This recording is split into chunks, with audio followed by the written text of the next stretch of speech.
The Western Cape High Court is expected to hear an urgent application in the matter between the DA's Lindiwe Mazibuko and National Assembly Speaker Max Sisulu on the vote of no confidence debate in President Jacob Zuma this afternoon. And the Marikana Commission of Inquiry has heard that the SAPS has refrained from using lead-based ammunition when dealing with unruly crowds. I'm Richard Brooks. The Western Cape High Court is expected to hear an urgent application in the matter between DA Parliamentary Leader Lindiwe Mazibuko and National Assembly Speaker Max Sisulu on the vote of no confidence debate in President Jacob Zuma this afternoon. Sisulu is opposing the application, which will be heard before Judge Dennis Davis. The application is brought on behalf of 8 opposition parties, with the exception of the African People's Convention, the Minority Front, and the PAC. Mercedes Besant has more.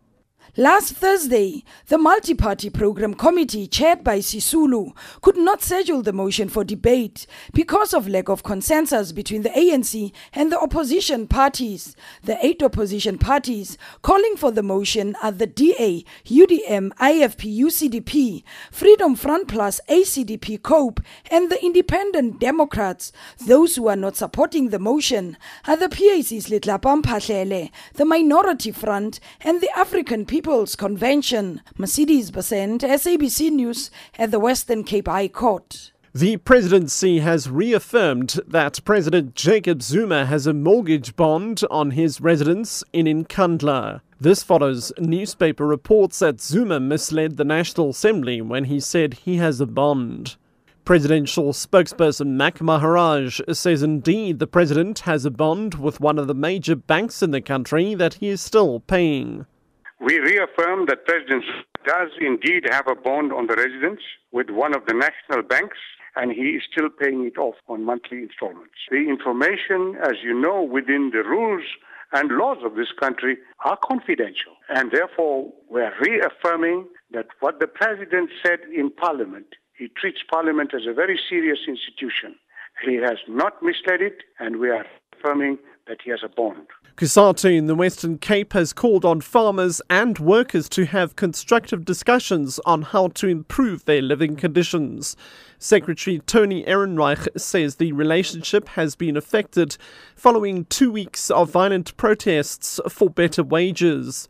Farm workers are demanding pay of 150 rand per day instead of 70 rand. Ehrenreich explains. Kusatu is not calling for any protest action. These are the workers who said if there's not an agreement by the 4th of December, then they're going to go back on strike.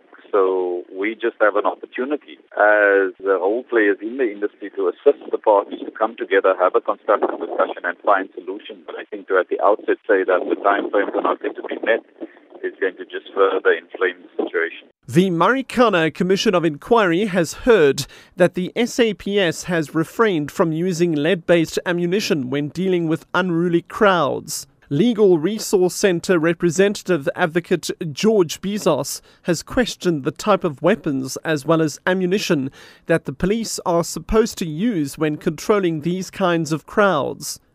Bezos has asked Brigadier Petrus Breitenbach about the effectiveness of using either buckshot or birdshot in a violent situation like the one that prevailed in Marikana during the mineworkers' wage strike.